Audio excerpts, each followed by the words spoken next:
I am the chess strategist, and today we're going to win another chess game. Hey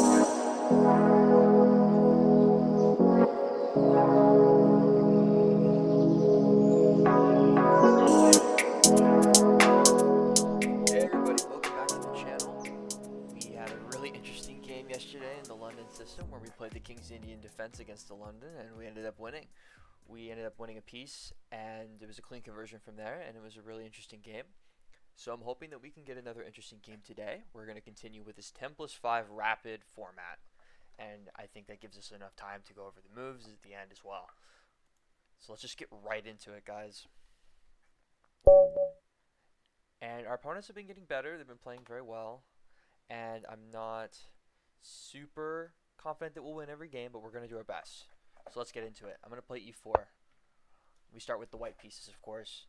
White pieces. Some people say it's an advantage. I would say it's just a little bit different. At the highest level, of course, it's an advantage. But there's some sort of strength to a counterattack. There's strength in the black pieces that you can find in a lot of different openings. Now, our opponent continues to play e5. We get e5 every single game. No Caro-Kanns, no Sicilians. That's whatever. We're going to continue with the best move, knight f3. There's also knight c3, which I will play eventually. And our opponent does go for the Petrov defense. Petrov defense is very common at the highest level.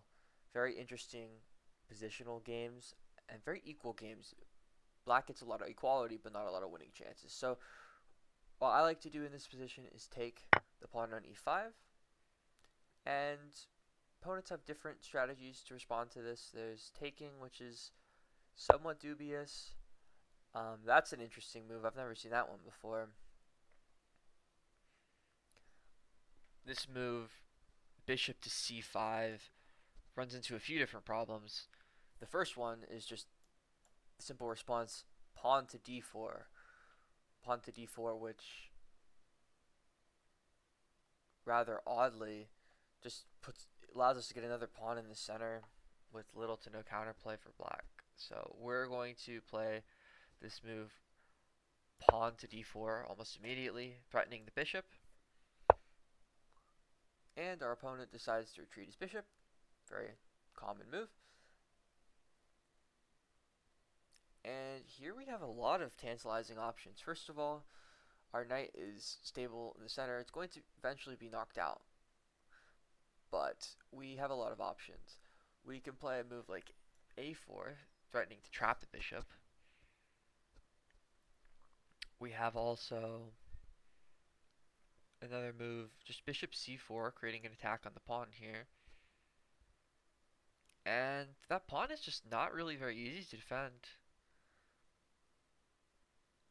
I'm really not seeing what our opponent is going to do to defend that pawn, so I'm going to go for this more direct attacking move, bishop c4, and see what our opponent has. And our opponent just castles. Makes sense. And here I can keep developing our pieces actively, or we can just develop normally. I think I want to protect this pawn. No longer want to be sacrificing this pawn, so I'm just going to put our knight on c3.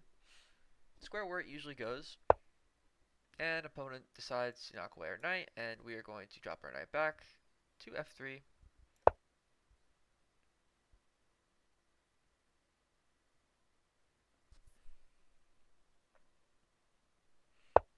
As you can see here, we're just getting normal development. We're not really doing anything super fancy. We're just playing the game pretty normally. There's not much that needs to be done here, not much to be said about these moves. They're all pretty self-explanatory moves. Now here our opponent is threatening to capture the knight and then capture the pawn. We don't want to allow that, so there's a few different things we can do. First of all, we could advance the pawn, which is a very tantalizing option, but I think it might be a little premature. There's also the option of just developing our queen to a better square, just to defend the pawn.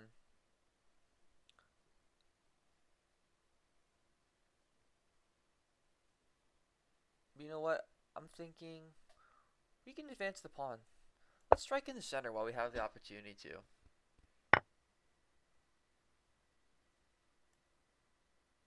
And from that, we get this powerful knight in the center of the board.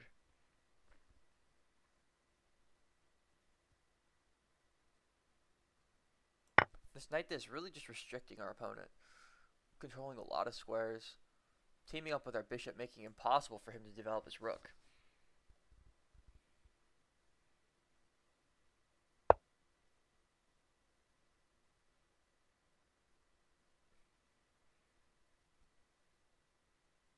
And here our opponent has decided to make another aggressive move with his knight, which we can easily parry. The move just bishop d2. Not too much here to explain. Then we are hanging this pawn, unfortunately.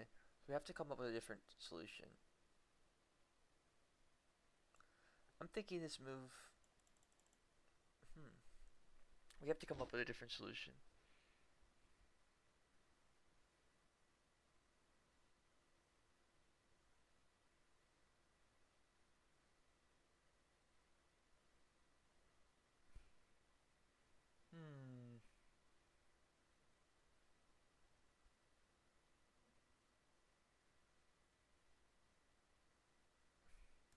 If we take here, we go here, we threaten this. If he takes there, we can just take here. He takes.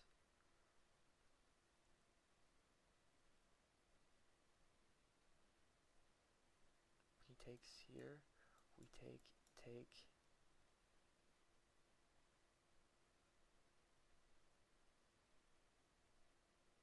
And he's winning a bishop?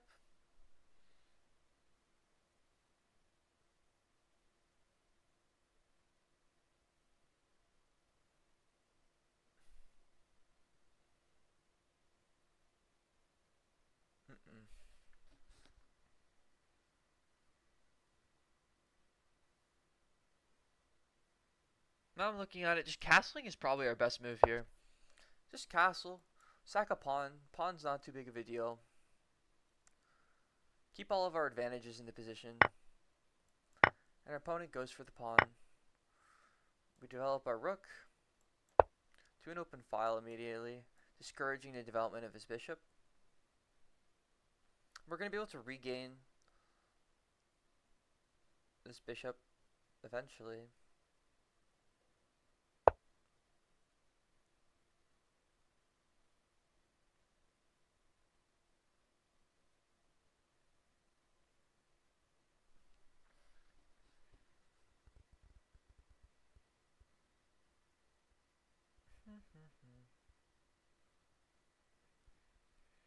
Here we can develop our bishop with tempo. That's an option. We have to be wary of this knight capture.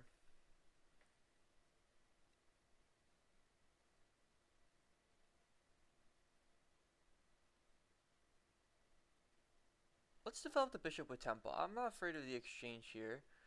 Take.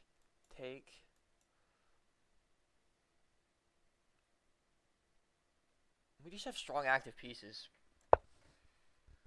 Bishop's laser beaming the king.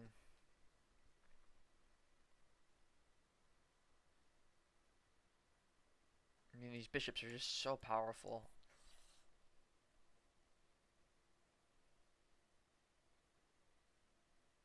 We've got this strong rook on the open file. As you can see here, our opponent's trading a lot of pieces. But our pieces are being traded onto nice active squares. His pieces are remaining in weak positions. And here we're going to win an exchange.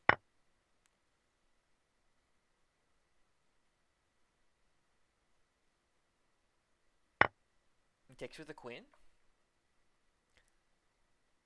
Interesting move. And here again, we can make a threat on a whole bunch of different pieces.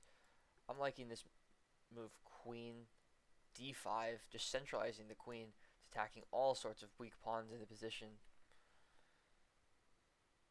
He can respond with bishop e6 there, which would be a nasty threat. So maybe that's not the move. Maybe we go for something a little bit more, with less of an easy response.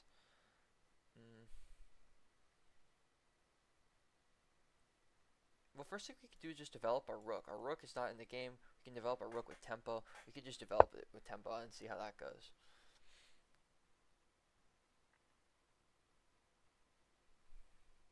Our opponent has this very weak bishop in the center of the board. We want to make sure all of our pieces are working. We have 2 rooks and they have 2 bishops. For these rooks to be better, they need to be on open files.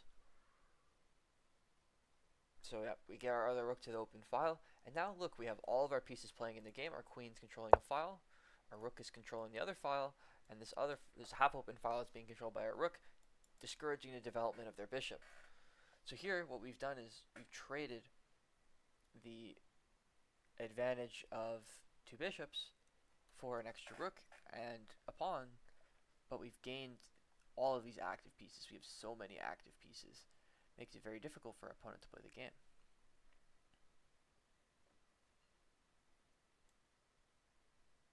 Now here I'm liking a few different moves.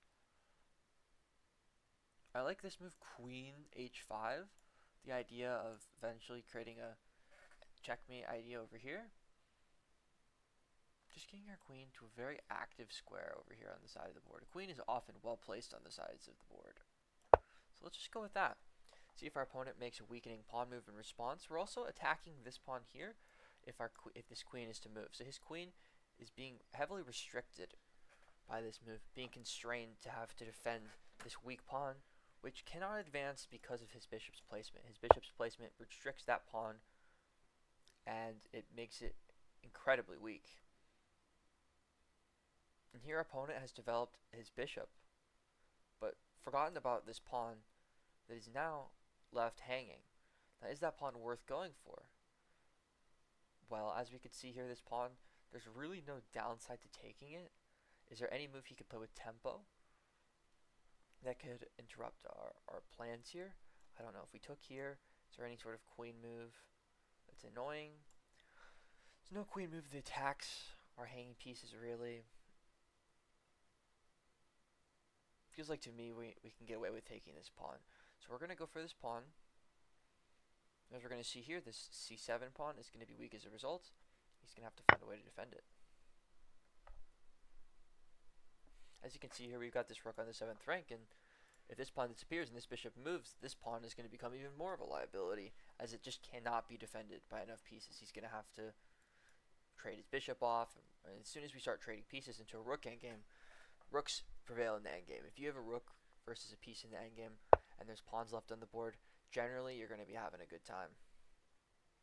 As you see here, our opponent moves his bishop to a square to attack our rook temporarily, but doing so he leaves this pawn unguarded, and this pawn is free to be gobbled up by us.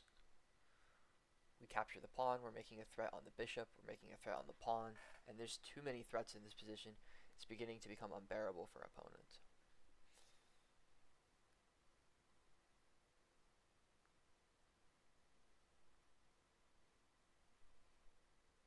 He's got to guard his bishop here, he's got to guard his pawn.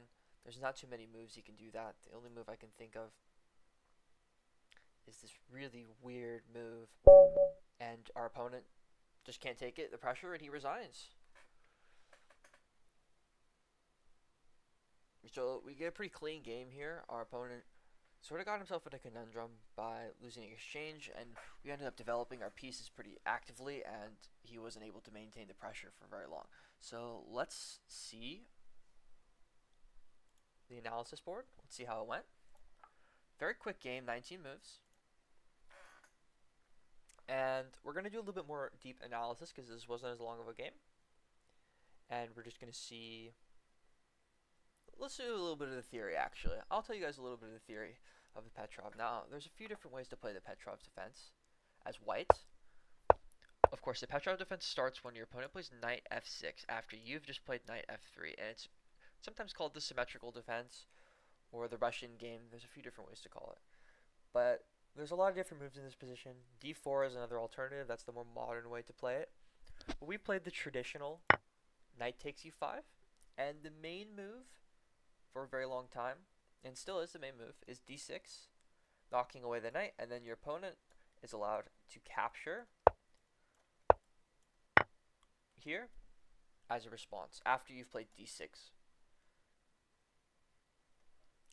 The reason why you can't capture immediately here, like this, is this nasty move queen e2. And of course this is still playable, but there's this very common trap in the Petrov defense, where you get a position like this, and your opponents are just not able to deal with something like this. They get a position like this, and it's still better for white, or you get the very, very common trap where you move your queen, and then you move this. Oh, I'm forgetting the move order. Hold up. There's a crazy move order here. I bet you guys have all seen it. Yes, queen e2. Then you defend, and you do this. You move the knight, and then boom, you lose your queen. You don't want to lose your queen with a discovered check. That would be bad. So be careful in this line. But anyways, let's go back to the game. Our opponent plays this weird move, bishop c4, which is in theory and allows us to play this move d4 immediately. As you can see here, only ever been played once in a top game, and white won. It was in 2000. And our opponent retreated their bishop, and we developed our bishop. Now, apparently knight c3 immediately would have been better, but bishop c4 here is fine as well. They castle, and we could have taken, which is kind of interesting to me. I don't see the problem. Rook takes f7, knight takes f7, king takes f7, and then this nasty move e5 apparently was best.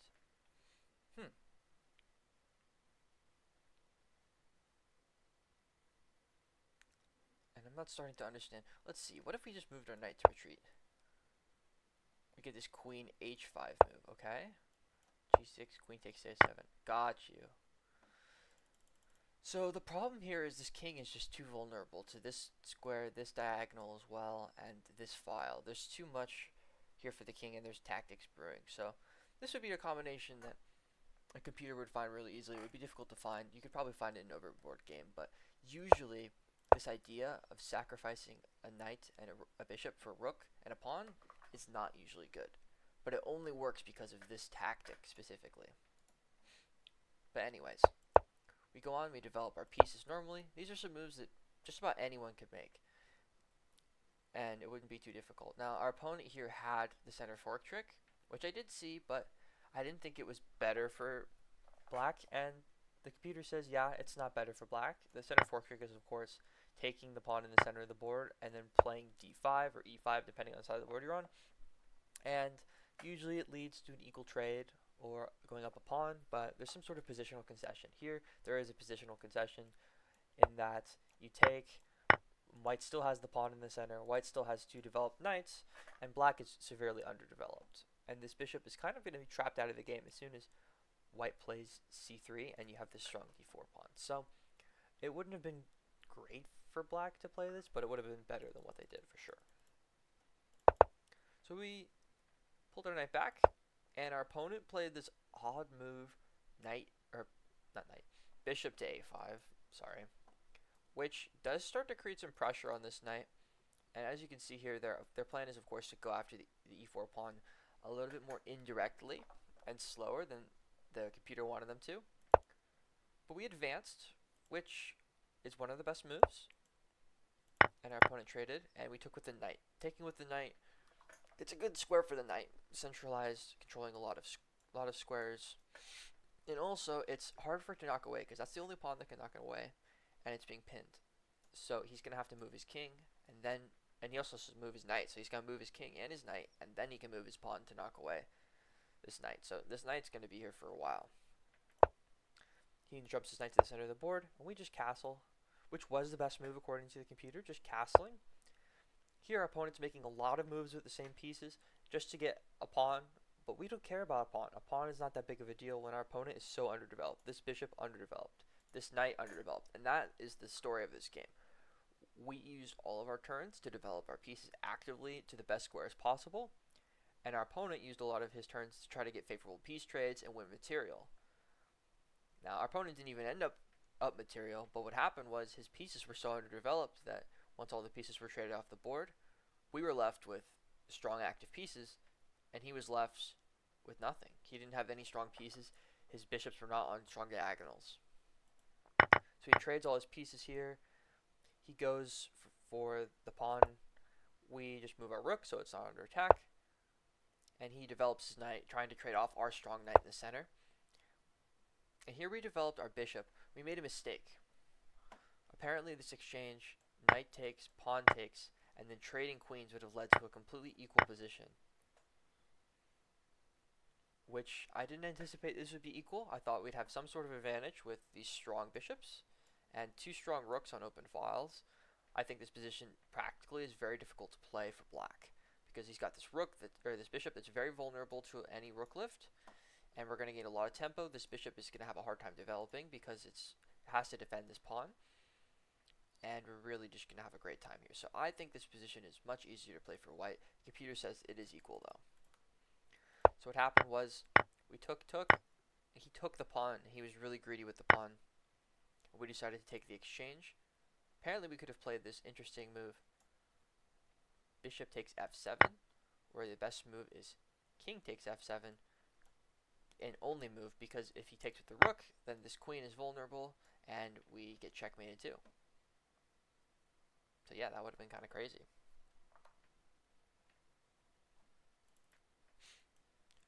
But here we just took the exchange. We knew that couldn't be bad. He went queen takes f8, and we decided to go for this just simple move.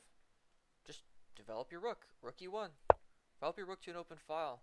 As you can see here, the placement of this bishop ends up being terrible. It ends up being a poor placement for the bishop because this pawn is the weakness in the position and it cannot advance. There's no way to advance. Even if he moves the king over, there's no way for it to advance now because his bishop is blocking it. So he's continuing to not make improvements to his defensive position and just move his pieces around and win pawns, but not really do much else. Here we develop our queen. Opponent develops his bishop, leaving the b7 pawn open for attack. And he moves his bishop again, and we just get a free pawn in c7. Here our opponent resigns because the position is starting to look hopeless. This pawn is pretty much indefensible, and his best moves are g6 and bishop e8. Bishop e8, which I was about to mention as soon as he resigned, that this move is most certainly what we would have played. Because sacrificing the rook for the bishop, we end up getting the pawn here, and we're going to win a queen back, most certainly. There's no other way for him to do anything here. Or if he took with the rook, then we'd be taking like this, and still, this is leading to checkmate one way or the other. Here we're ending up a full rook, and the king is cornered. There's not much he can do. And this move, which looks so tantalizing before g6, just blunders checkmate in one. So yeah, I think that was a pretty well played game. I think our opponent made some crucial mistakes near the end of the game, and they're starting to crack. And I think they did play too quickly as well. They had a lot of time, and they didn't really use very much of it. But I hope you guys had a good time watching this video, and look forward to more content like this every single day, and continuing improvement with the editing and all that. I'm still learning, trying to figure it out. But if you do enjoy this video, please leave a like, comment, and subscribe, and I hope you have a good rest of your day. See ya.